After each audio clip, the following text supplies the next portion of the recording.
Dan Zegzula. I'm a plastic surgeon, Portland, Oregon, at the Portland Plastic Surgery Group.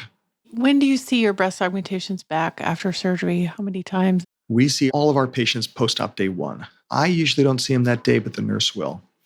And they're being checked for symmetry, make sure there's no unexpected swelling or bruising, answering any questions that they might have about their postoperative care. And then, so that's postoperative day 1 with the nurse.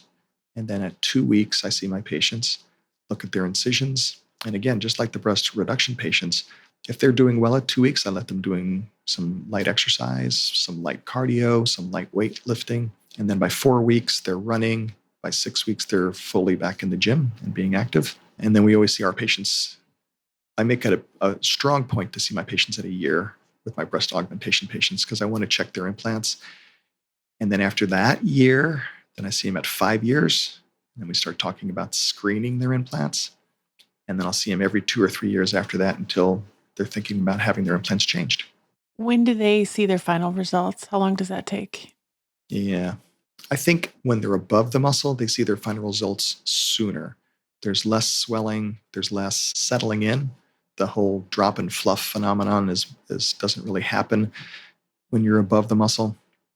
When you're under the muscle, that does happen. So I say above the muscle, you're definitely seeing your final results when you're 3 months out. Yeah, between 3 months and a year, you might get a little bit more settling of the implant, but not a lot. When it's under the muscle, probably have to add a couple of months to that. You're probably seeing your final result at 4 to 6 months. And then again, by the end of the year, maybe just another 10% of settling happens. Everybody's really settled in by a year. And it's hard to believe that it takes that long, but it's a subtle thing. After those first few months, it's a subtle settling and softening of the implants up to about a year. What does drop and fluff actually mean? Well, it's the way the breast looks. It's a little bit more complicated to know exactly what's happening inside the breast. But many times, especially when the breast implants are under the muscle, there's a lot of swelling and fullness in the upper pole of the breast. That is from the nipple up. Things are a little fuller than would look natural. Sometimes patients like all of that fullness, but the lower part of their breast is somewhat underfilled as the implant looks like it's sitting too high.